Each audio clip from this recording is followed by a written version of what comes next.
Bismillahirrahmanirrahim. Assalamualaikum warahmatullahi wabarakatuh. Alhamdulillahi rabbil alamin. Wa bihi nasta'inu ala umuri dunya waddin. Ashhadu an la ilaha illallah wahdahu la syarika lah. Wa ashhadu anna Muhammadan abduhu wa rasuluh. Sallallahu alaihi wa ala alihi wa ashabihi wa man tabi'a hudahu bi ihsanin ila yaumiddin. Amma ba'du. Fa ikhwatal iman usikum wa nafsi bi taqwallahi azza wa jal faqad faza al-muttaqun. Thumma qala al-muallif babul birri al-walidain wa silati al-arham. Al-hadithur rabi', hadis yang keempat.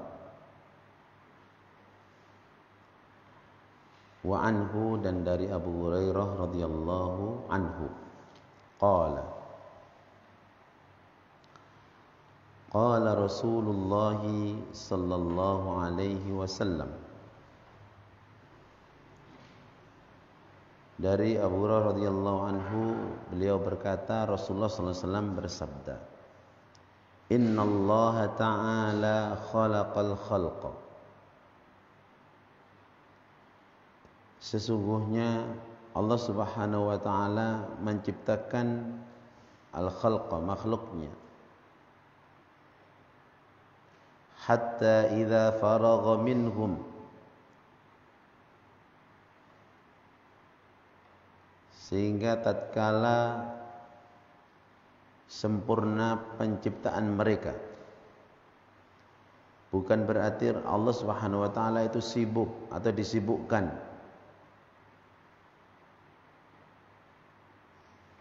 Sehingga setelah selesai dari kesibukan yang menciptakan. Karena perbuatan Allah Subhanahu wa taala itu cukup dengan innama amruhu idza arada syai'an ay yaqula lahu kun fayakun. Sesungguhnya urusan Allah itu apabila Allah berkehendak sesuatu, tinggal mengucapkan kun, maka jadilah.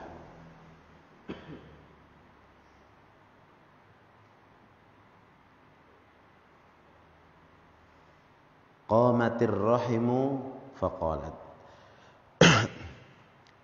Sudah sempurna, rahim itu berdiri. Faqalat, hadza maqamul a'idhi bika minal qati'ah. Ini adalah maqam al-a'idh. Al-a'idh bika itu orang yang minta perlindungan dari putusnya silaturahim. Qala na'am, ya.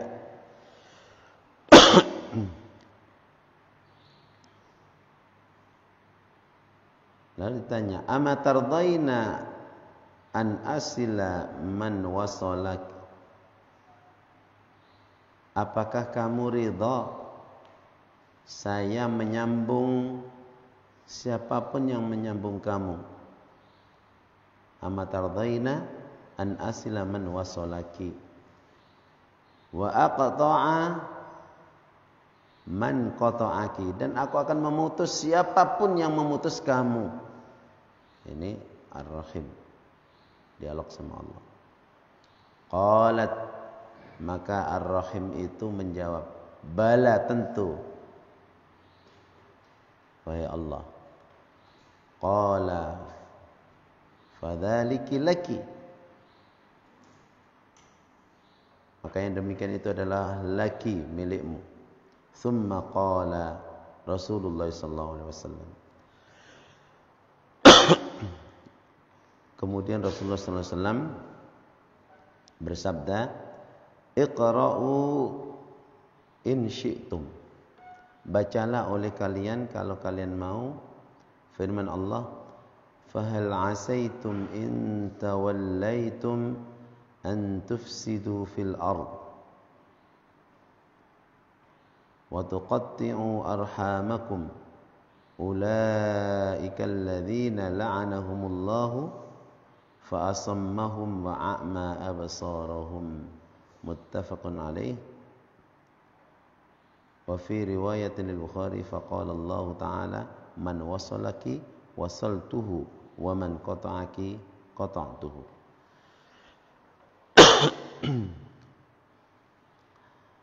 Dan dalam riwayat Imam Bukhari Allah berfirman, barang siapa yang menyambung kamu wahai Ar-Rahim, niscaya aku akan menyambungnya, dan siapapun yang memutuskan kamu, niscaya aku akan memutusnya. Ini masih kaitannya dengan pentingnya menyambung silaturahim. Ini sampai Allah bertanya secara khusus. Ya. Kalimat asilu man wasolaka, Ibnu Hamzah mengatakan al-waslu minallahi ta'ala kinaya an azimi ihsanihi. Artinya bagaimana menyambungnya Allah Subhanahu wa taala Ar-Rahim. Yang kita perlu memahami. Maksudnya di situ adalah kinayah tentang betapa agungnya perbuatan atau berbuat baiknya Allah Subhanahu wa taala kepada hambanya. Ya. Artinya Allah akan memberikan ihsannya kepada siapapun yang mau menyambung silaturahim. Kalau Allah yang memberi ihsan, kebaikan kepada hambanya, maka tidak akan ada yang bisa menghalangi. Ya. Maka sebaliknya al-qata', memutus silaturahim, ini kinayah tentang bahwasanya dia berarti menghalangi kebaikan Allah sampai kepadanya.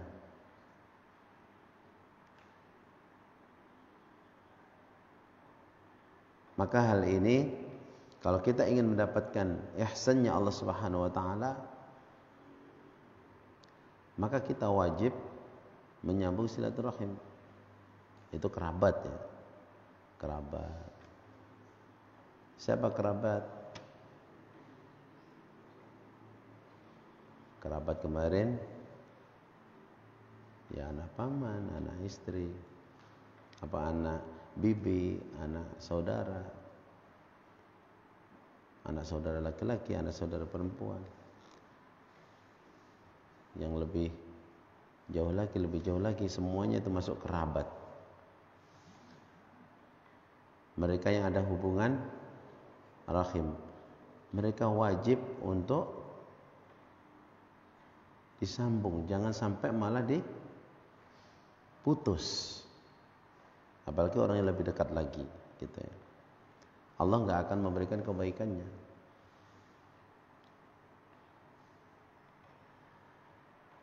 Ini makna Allah menyambung Ar-Rahim tersebut. Artinya Allah akan menyambungnya itu seperti itu. Allah akan memberikan keagungan kebaikannya kepada siapapun yang mau nyambung silaturahim.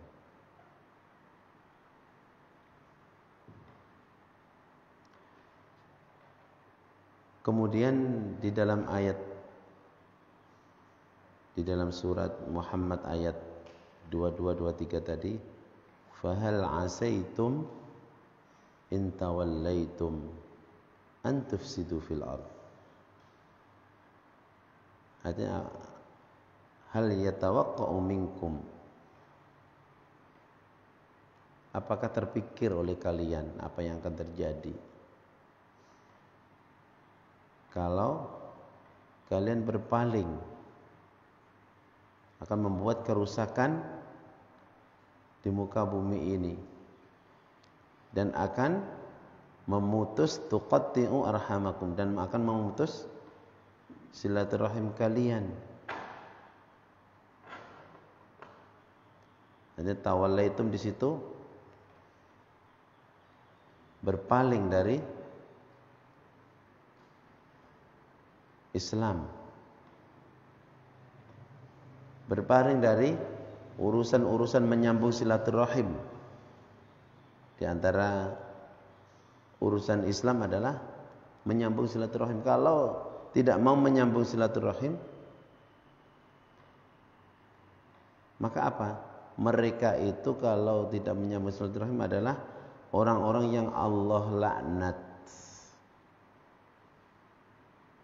Allah laknat mereka. Fa asammahum. Lalu Allah buat mereka asam.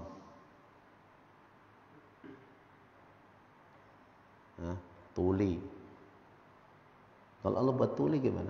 Artinya tuli tidak mau mendengarkan kebaikan, tidak mau mendengarkan nasihat. Enggak ada kebaikan yang bisa masuk. Wa a'ma absar, dan Allah buat buta matanya walaupun matanya bisa melihat.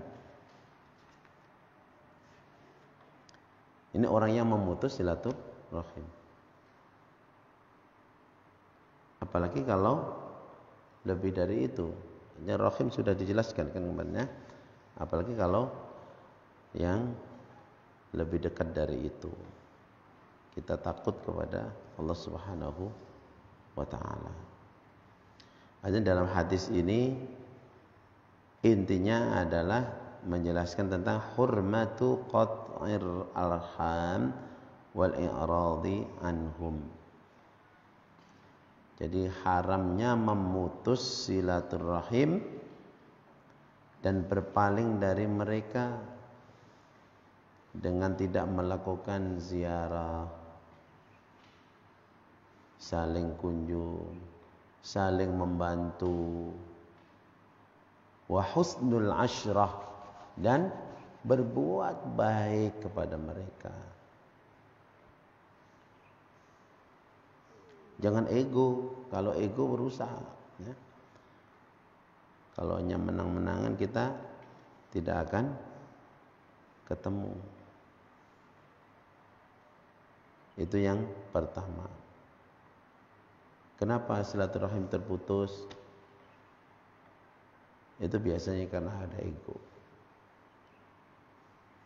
Tapi kalau tidak, maka hal tersebut akan menjadi baik seperti itu. Memaafkan, ya. Kemudian saling kunjung, saling memberi hadiah, saling memberi pertolongan. Nah, kalau sudah seperti ini maka Allah akan menurunkan kebaikannya kepada yang menyambung silaturahim. Kemudian yang kedua, ar-rahimu alladzina tajibu silatuhum qila hum al-aqarib. Jadi ar-rahim atau silaturahim yang diwajibkan untuk disambung ini adalah dikatakan al-aqarib, kerabat, alladzina yahrumu tazawuj bainahum, yang diharamkan menikah di antara mereka, min jihadil ab atau min jihadil baik itu dari sisi ayah atau ibu. Kalau sisi ayah berarti di situ ada paman, bibi dan seterusnya, ya. Wa qila amun fi kulli dhi rahim min al-aqarib.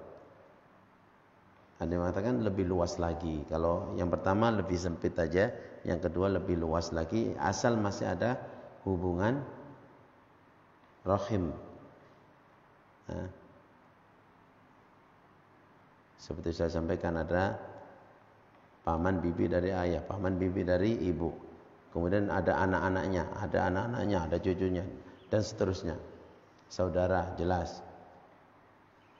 Nah, anak-anak saudara, cucu-cucu saudara, itu semuanya masuk di dalam al-aqarib atau ar-rahim.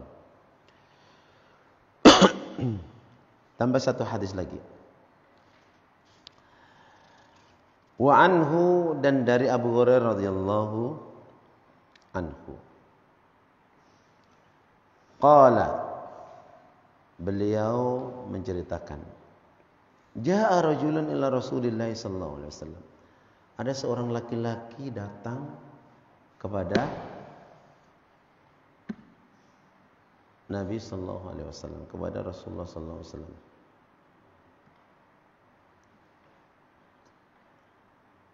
Faqala, lalu bertanya. Sahabat ini bertanya, ya Rasulullah, wahai Rasulullah, man ahaqqu an-nasi bi husni sahabati? Siapa manusia yang paling berhak untuk aku berbuat baik kepadanya? Qala ummuka. Nabi menjawab, ibumu. Orang yang pertama kali harus kamu berbuat baik kepadanya, yang paling berhak adalah ibumu. Maka kalau ibumu ngomong apa, dengar.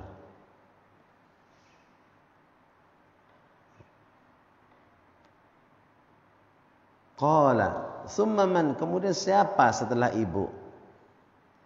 Qala, Nabi menjawab, ummuka, setelah ibumu, ibumu. Qala, thumma man, tanya lagi, kemudian siapa lagi Rasulullah setelah ibu? Qala ummuka, ibu kamu. Sampai 3 kali. 3 pertanyaan, jawabannya 1, ummuka. Thumma man, kemudian bertanya lagi, karena jawabannya masih sama. Ini untuk menunjukkan bahwasanya ibu itu luar biasa. Ya. Maka seorang ibu juga yang keluar dari lidahnya itu sesuatu yang baik, jangan yang tidak baik. Tapi kita sebagai anak juga begitu, jangan bikin kesel sehingga keluar kata-kata yang tidak baik. Yang jadi ibu, walaupun anaknya bikin kesel, usahakan keluar kata-kata yang baik. Karena namanya biasanya anak-anak. Ya, sampaikan suatu contoh. Kadang-kadang ada nyiapin jamuan tamu, sudah rapi-rapi. Tipenya anak-anaknya bawa pasir, dikasih pasir semua itu makanan. Nah, namanya anak-anak ngerti nggak? Ini nggak ngerti. Ini kalau posisi kita sebagai ibu, sayang. Ibu yang baik tidak marah, malah dipeluk kemudian dikasih tahu. Seperti itulah ibu kita ketika kita kecil. Nah sekarang ini yang bertanya kan rojul. Itu ibu kita seperti itu, enggak marah. Nah, kita dibuat apa? Ketika anak-anak buat kesel kayak apapun, tetap aja disayang. Ya, seperti itulah orang tua. Nah, sekarang posisinya ibu sudah menjadi manusia yang mungkin lemah. Ini sudah menjadi laki-laki dewasa yang bertanyakan seorang sahabat rojul. Rojul itu berarti sudah dewasa. Orang yang paling pertama kali itu bertanya adalah ibumu. Ibumu dan ibumu. Tsumma man, kemudian yang keempat tanya lagi, siapa lagi Rasulullah? Qala abuka. Baru sebutkan ayahmu. Muttafaqun alaih.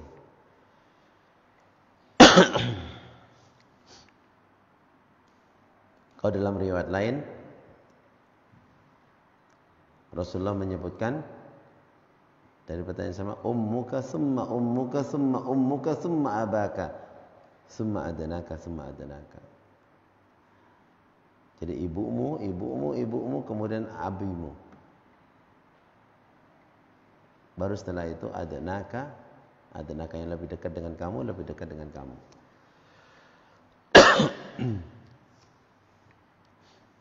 Kenapa kita kepada ibu harus seperti ini? Karena tabiat ibu perempuan itu lemah. Ya. Kamu bikin kesel sekarang, paling cuma nangis. Gak ada kekuatan. Coba kamu bikin kesel ayah, abimu. Nah, seorang ibu begitu, saking sayangnya, dia hanya bisa menangis, tapi jangan sampai kita membuat nangis ibu kita dengan kelakuan kita, akhlak kita. Apalagi kalau kita sudah rojul. Ini kan ceritanya rojul. Sudah dewasa, sudah tua juga.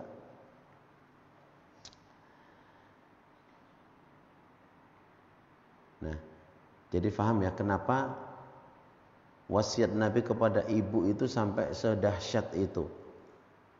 Nah, jadi jangan sekali-kali bikin ibu ya, kecewa ya.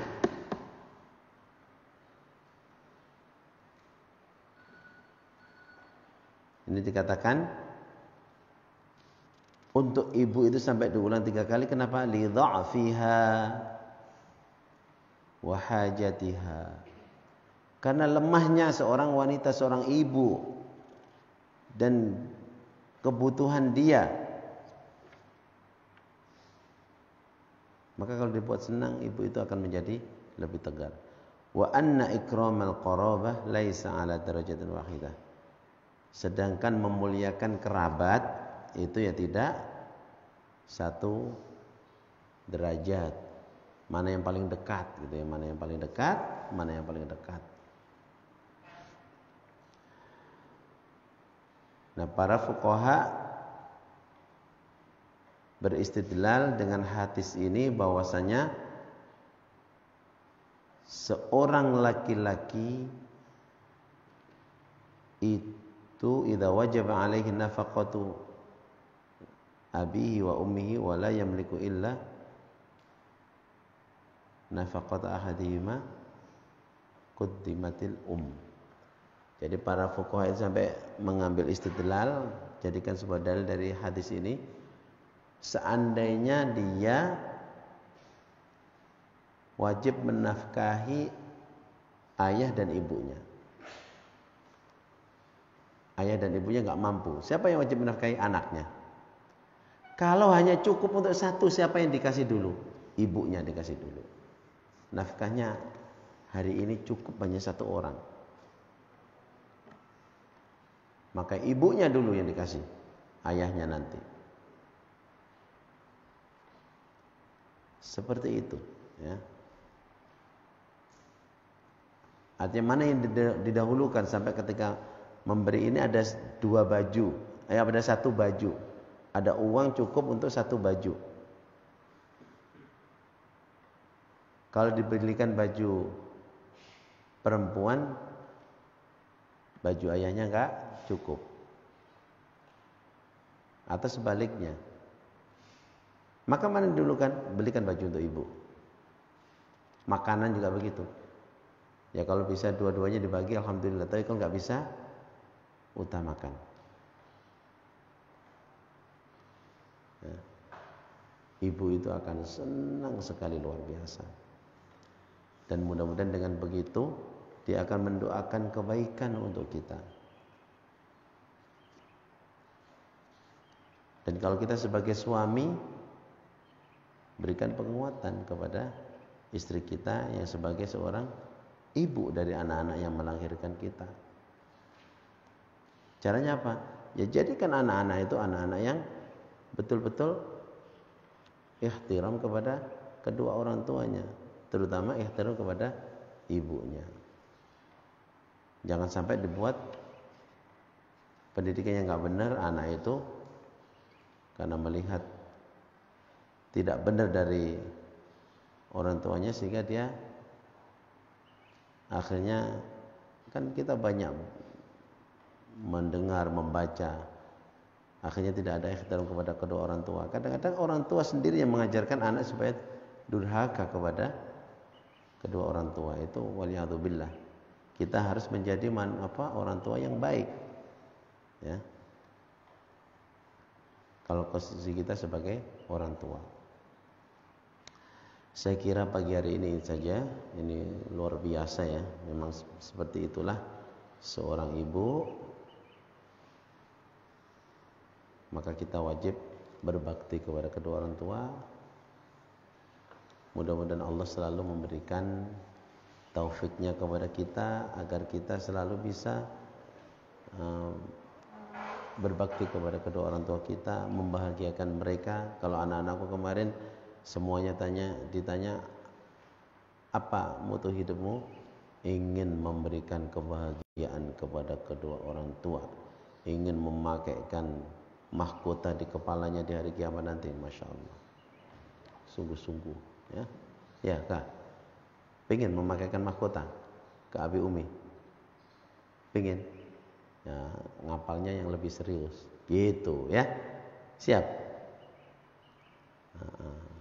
Aku qouli hadza wa astaghfirullah li wa lakum. Wassalamualaikum warahmatullahi wabarakatuh.